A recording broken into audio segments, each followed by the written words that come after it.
on va rejoindre Frank. Frank, the Demonizer. Dédomiseur, je pratique. Le dédomiseur. Frank, le dédomiseur. On va commencer avec ça. Dédomiseur. OK, commence à nouveau. Frank, le dédomiseur. Yo, Frank, comment ça va? Bon début de semaine? Yes. Bon matin, messieurs. En forme? Ben oui, puisqu'il le faut. Comment t'as réagi, toi, à la mort de Fidel Castro? Écoute, c'était en 2015, ça, c'est ça, la mort? 2016. Je me souviens à l'époque d'avoir vu passer les publications de gens qui étaient comme, mon Dieu, quel grand homme. Puis je me disais, ouais, c'est un peu gênant. Justin, Jack Metzing. Oui. Tout le monde de centre-droite, là. Ouais, c'est surtout des gens de centre-droit, finalement. C'est ça qu'il faut comprendre. Je trouvais ça un peu gênant. Surtout que c'était comme des espèces de clichés par rapport, là, genre il a éduqué son peuple. Là, t'es comme, tu vas voir les autres pays des Caraïbes qui sont à peu près du même niveau que Cuba. Ils ont, je veux dire, Cuba n'a rien envie aux autres. Là. Peut-être le soleil. Un peu ouais, c'est ça. Il y a un peu des légendes urbaines là, par rapport à ça, puis des grandes histoires, là, mais c'est ça. Quand il est question de la gauche, il y a toujours un peu de romantisme là-dedans. Ah, c'est un dictateur, mais un bon. Faut le dire. Là. On va parler de politicos encore, parce qu'en fin de semaine, c'est tombé. Est-ce une vieille nouvelle? Est-ce que c'est un nouveau diagnostic? Mais Joe Biden a le cancer. Ah, ben écoute, oui. Et puis ça, c'est l'histoire qu'on a sortie en même temps qu'il y a un cancer. On dirait que c'est pas arrangé du tout à quel moment ça sort, hein? Non, c'est ça. Pourquoi on apprend qu'il y aura un cancer de la prostate alors que sort aujourd'hui le livre de Jake Tapper et Alex Thompson, Original Sin, l'histoire du déclin et du cover-up du déclin de Biden. Donc, c'est le sous-titre du livre. Là. Ouais. President Biden declined its cover-up and his disastrous choice to run again. Donc, et son choix désastreux de se présenter à nouveau. On présente ça comme un livre. Moi, je l'ai commandé. Là. J'espère le recevoir bientôt, puis on pourra s'en reparler. C'est lunaire là, ce qui est arrivé. En fait, il y a quelques jours sur Radio-Canada où on nous dit hey, révélation explosive là, sur la santé de comme si ça tombait de nulle part. Anne-Marie Dussault qui fait son émission vendredi soir, je pense, là-dessus. Oui. Et puis ça, comme si c'était une révélation. On n'avait jamais pensé ça avant. Non, c'est ça. Alors que, bon, si on refait un peu le récapitulatif des événements, là, l'année passée, donc en juin passé, premier élément, il y a le sommet du G7 où on avait vu la fameuse vidéo où Mané il part dans le champ là, alors que il a regardé en arrière. Il regardait en arrière, puis là, on nous disait qu'il parlait avec quelqu'un. C'est ça l'affaire aussi, c'est qu'à tous ces événements-là, il y a eu des justificatifs. On nous a dit, la porte-parole de la Maison-Blanche, Karine Jean-Pierre, nous a dit c'est des deep fakes ou des cheap fakes, ce qu'elle appelait, donc des montages pour le faire mal paraître. Ce qui était faux. Donc, toutes les fois où on l'a vu avec Obama qui lui tient la main en disant non, viens-t'en, c'est par là. Dans cette vidéo-là dont je parlais, on voit Giorgia Meloni qui le prend par le bras en voulant dire hey, c'est par ici qu'il faut que tu viennes. Là. Pourquoi tu t'en vas dans le champ? Viens-t'en, grand-papa, par ici. Et il est sorti des articles à l'époque où on disait l'état de santé de Biden choque ses alliés lors du sommet du G7. L'un d'eux déclarant que c'est le pire qu'il a jamais, que c'est la pire version de lui qu'il a jamais vu. On dit c'est embarrassant, j'ai jamais vu ça. On parle du premier ministre britannique Rishi Sunak à l'époque, parce qu'à chaque fois que tu changes d'année, il y a un nouveau premier ministre britannique. Là. Oui. Mais, c'est drôle quand tu remontes l'actualité à chaque article, c'est Absolument. un nouveau. Mais, et là, à l'époque, on disait, bon, là, c'est quand même intense, là, ce qui se passe là, avec Biden. Et on retourne quelques mois en arrière. Rappelez-vous qu'il y a eu une grosse enquête aux États-Unis qui visait Trump, mais par des special counsels différents, donc par des responsables différents. Il y avait une enquête qui visait Trump et une autre Biden pour l'histoire que les deux présidents étaient partis chez eux avec des documents confidentiels. Donc, dans le cas de Biden, c'était Robert Hur, donc le special counsel qui était chargé de faire l'enquête. Dans le fond, pourquoi il y a des documents dans son garage au Delaware qui sont supposés d'être à la bibliothèque de la Maison-Blanche. Et lui, ce qui en avait conclu à l'époque, donc il y a plus d'un an de ça, en février 2024, il disait, il y a tellement des grosses pertes de mémoire que je suis pas capable de faire mon enquête. C'est un vieux monsieur mêlé. C'est un peu ça qu'il avait dit, là. C'est exactement ça. On dit « elderly man with a poor memory ». C'est ça. C'était de la manière dont il était décrit. Et ça faisait référence à des entretiens qu'il avait eu avec lui quelques mois auparavant, donc en octobre 2023. Donc, octobre 2023, là, je vous rappelle qu'on est en 2025. Là, on arrive au mois de juin tranquillement. Là. Ça paraît pas dehors, là, mais on y arrive tranquillement.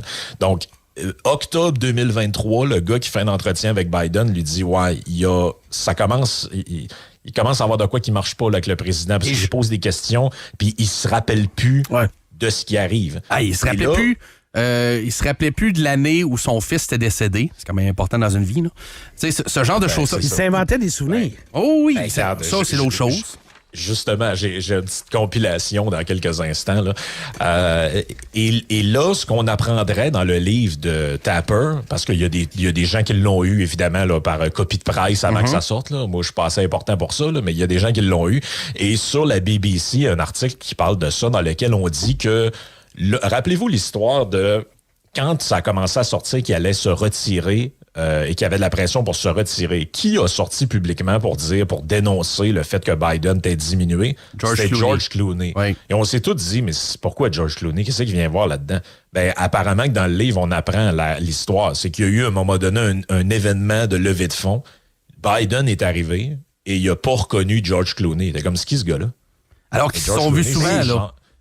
Non, puis je pense que tout le monde sait c'est qui George Clooney. Non seulement, en effet, mais même en personne, ils s'étaient rencontrés très fréquemment, les deux, là. Oui, c'est ça, ils s'étaient rencontrés très souvent, et là, on le dit, là, he was also unable to recognize Hollywood actor George Clooney. Donc, il se rappelait plus c'était qui. C'est qui ce gars-là? Mais, il a dit, on dirait Danny Ocean. Et là, c'est ça, on remonte longue série de déclarations très étranges de Biden. À chaque fois, je fouillais un matin, je m'amusais avec ça. À chaque fois, on avait un truc de genre Reuters ou les décrypteurs ou whatever pour nous dire ouais, il a dit ça, mais voici ce qu'il voulait dire. Donc, il a été comme protégé par ça. Tu parlais d'Anne-Marie Dussault tout à l'heure qui faisait un show vendredi là-dessus comme c'était une nouvelle. Elle, je me souviens à l'époque où le rapport avait sorti sur justement les documents, là. Elle avait dit « Oh, mais le monsieur qui a fait l'enquête, là, c'est pas un gériatre, là. Il n'y a pas l'expertise pour commencer à juger de l'acuité mentale de Joe Biden. » Regarde. 11 janvier 2024, Pierre Martin dans le Journal de Montréal. Bon. Il est de bon ton ces jours-ci de proclamer Joe Biden incapable d'épargner au monde la catastrophe d'une nouvelle présidence de Donald Trump. Plusieurs des pseudo-experts qui prédisent d'emblée une victoire de Donald Trump ne manquent pas de s'improviser médecins et déclarer Biden sénile de façon péremptoire. Si son âge pose effectivement des problèmes, là, c'est pas des jokes que je vais vous lire là, c'est vraiment une vraie phrase, comparé à son opposant qui a quelques années de moins et quelques kilos de plus que lui, Joe Biden est pétant de santé. Donc, on a même eu droit au meilleur Joe Biden ever pendant sa présidence. Regarde, ça je te le fais jouer, c'est MSNBC qui avait dit ça à l'époque. Start your tape right now, because I'm about to tell you the truth. And F you if you can't handle the truth. This version of Biden, intellectually, analytically, is the best Biden ever. Not a close second. And I've known him for years. The Brzezinskis have known him for 50 years. If it weren't the truth, I wouldn't say it. Voici la vérité, puis F you si vous n'êtes pas prêt à entendre la vérité. Ce Joe Biden-là, cette version de Joe Biden est la meilleure version de Joe Biden qu'on a jamais vue intellectuellement, au niveau de son acuité. Puis je vous dirais jamais ça si c'était pas la vérité. Ça, c'est le gars de Morning Joe à MSNBC. Oui, Joe Scarborough à MSNBC. Donc, c'est incroyable là, ce qui a pu être dit. Donc, ça va être ça l'histoire du livre. C'est ce qui a été caché par son entourage, mais également par le cover-up des médias. Là. Et je vais conclure tantôt avec la citation de Stéphane Bureau que j'ai trouvée excellente là-dessus. Mais est-ce que le livre couvre beaucoup les médias? Parce que c'est bien beau de dire l'entourage de la Maison-Blanche. Je ne sais pas. OK, parce que les médias ont été très dociles dans cette histoire-là. Très dociles. Plus que dociles, ils ont collaboré. Ben, c'est carrément ça. C'est de la dissimulation à quelque part, là. Et regarde, je vous ai sorti quelques-unes de mes préférés de ces élucubrations, entre guillemets. OK, donc le 22 mai 2023, pour la je sais pas combienième fois, Joe Biden répète que son fils, Beau Biden, est mort en Irak. Ouais. Et en réalité, Beau Biden est décédé d'un cancer au Maryland en 2015. Et je sais pas pourquoi, personne ne sait pourquoi, il a répété cette phrase-là. Si vous cherchez ça sur Internet, là, que Beau Biden dead in Iraq, là, c'est Joe Biden répète ça à plusieurs fois dans des... et ça commence là, mai 2023. 13 décembre 2023, il déclare « Après le 7 octobre, mon père est retourné dans son kibbutz pour sauver ce qu'il pouvait. » Donc, en référence, et là, à l'époque, il y a un article pas des décrypteurs, mais de Reuters qui nous dit « Ouais, il a dit mon père, mais il voulait dire un père » en racontant l'histoire de quelqu'un. Là, tu te dis, bon, OK, si ça arrive juste parce que le père de Joe Biden, tu comprenais qu'il est mort, ça fait un petit bout, là. Ben oui. Mais là, tu te dis, bon, si c'était juste une fois qu'il faisait ce genre de truc-là, ben, on se dirait, OK, la langue, il a bégayé, il s'est trompé de mot, il a fait un lapsus, mais là, c'est comme en permanence, là. Le 6 février 2024, j'ai dit, l'Amérique est de retour. Mitterrand d'Allemagne, je veux dire de France, m'a regardé, il m'a dit, vous savez quoi? Pourquoi vous êtes de retour pour combien de temps? Donc, Joe Biden qui confond son homologue français Emmanuel Macron et son prédécesseur François Mitterrand, mort il y a près de 30 ans. Dans une vidéo. Ça, c'est une vidéo que vous pouvez retrouver sur Internet très facilement. Fait que tu sais qu'ils disent de l'Allemagne au départ. OK, ça peut être un lapsus, il se reprend. Mais c'est parce qu'il n'y a pas la bonne personne. Ah non, il n'y a pas la bonne personne. Le 8 février, quelques jours plus tard, Biden qualifie le dirigeant égyptien de président du Mexique.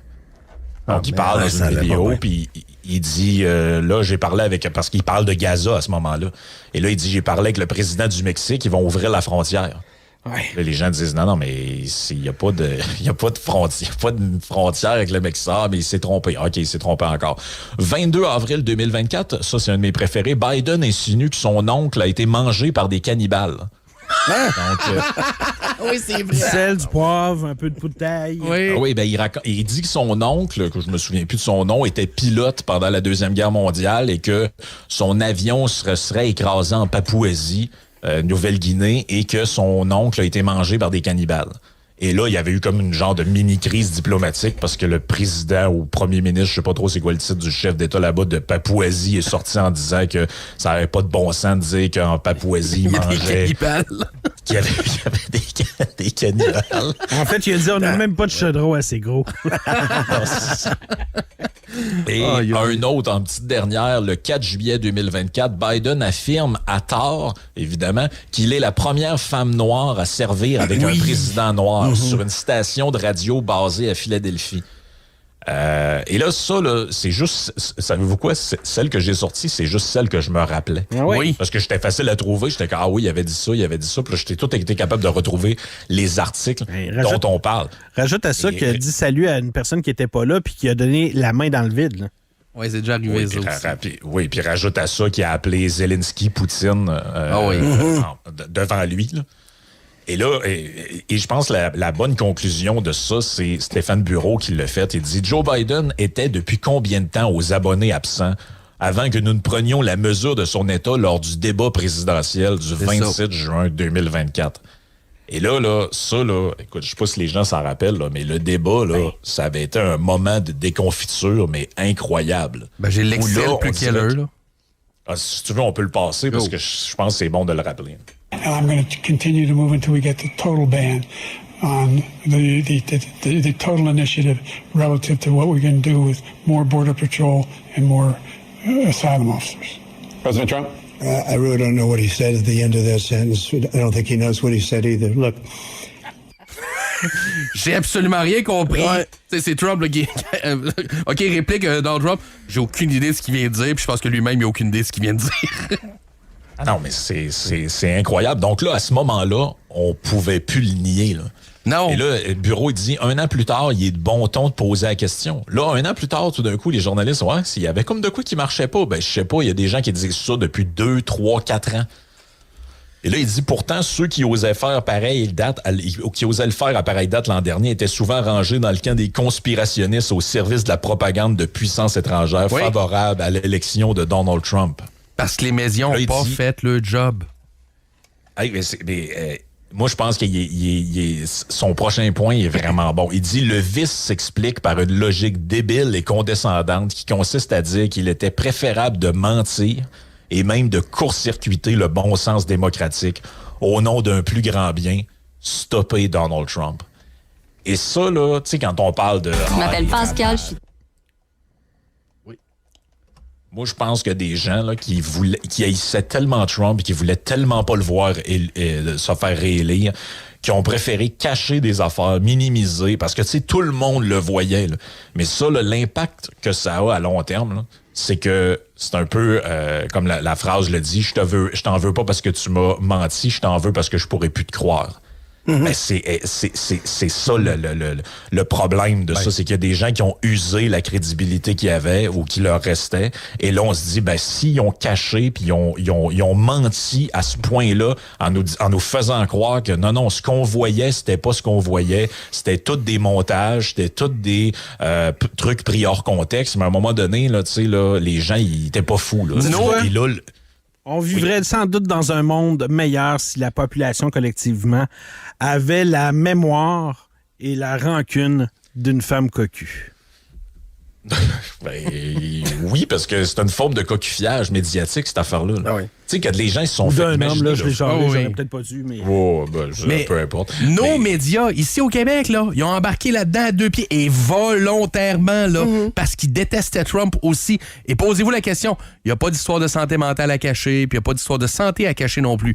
Mais posez-vous la question s'ils n'ont pas fait la même chose depuis 1 an et demi avec Poilievre. Détestaient tellement qu'ils ont monté une image d'un Poilievre agressif, c'est sûr qu'ils un ont fait mini-Trump. Ouais, on l'a tout vu, là. S'ils sont, sont prêts à cacher la santé mentale de Joe Biden, OK, c'est le président de notre pays, là. Ils sont prêts à le faire ici aussi, là. Ben, surtout monter un espèce de contre. Parce que la diabolisation de Poilievre, c'est une chose, mais c'est moi, ce qui m'a plus choqué, c'est le montage d'un contre-narratif avec, là, il y a une crise, il y a un sauveur qui arrive, ce sauveur-là, c'est Carney, lui, il sait comment faire, puis là, finalement, tu sais, un coup qui est élu, on se rend compte de ce que nous autres, on disait pendant la campagne, ça va être le même monde, le même genre de ministre, à peu près les mêmes objectifs. Hey, Joël Lightbourne est là, pas du clos, là. C'est très différent. Ouais, c'est pas pareil pantoute. Pantoute. Non, c'est ça. C'est pas pareil pantoute. On joue un peu à chaise musicale. On sait pas trop si on va avoir un budget. Les tarifs, ils ont-ils été enlevés ou ils n'ont pas été enlevés? Ils savent pas trop, même eux-mêmes. Ils savent pas, en fait. Non. Quand il s'est fait poser la question Champagne, il avait pas trop l'air à savoir c'était quoi cette question-là. C'est pas clair pantoute, là. Ils savent pas trop. Là. Moi, il me semble si j'instaure des mesures qui est supposé rentrer 30 milliards, 60 milliards dans les comptes de banque, je suis pas mal au courant s'ils sont encore là ou pas. Là. Mais c'est ça, c'est que on est dans ça, c'est un espèce de monde médiatique moderne où il y a un conformisme rampant dans lequel si tu vois que tout le monde prend un chemin, ben tu dis ben faut que je prenne ce chemin-là aussi, sinon je vais être acculé au banc des complotistes puis de l'extrême droite ou je sais pas trop. C'est là qu'on est là, parce que à un moment donné c'était présenté de même. Là. Si tu disais que Joe Biden il y a de quoi qui marche pas avec, les gens disaient non il est sharp as attack puis c'était ça la phrase qui était répétée. Là. Ta chronique fut gigante. C'était. Yes. Regarde, je te dis, à jeudi, commandante. Yes. Ciao. Merci, Frank.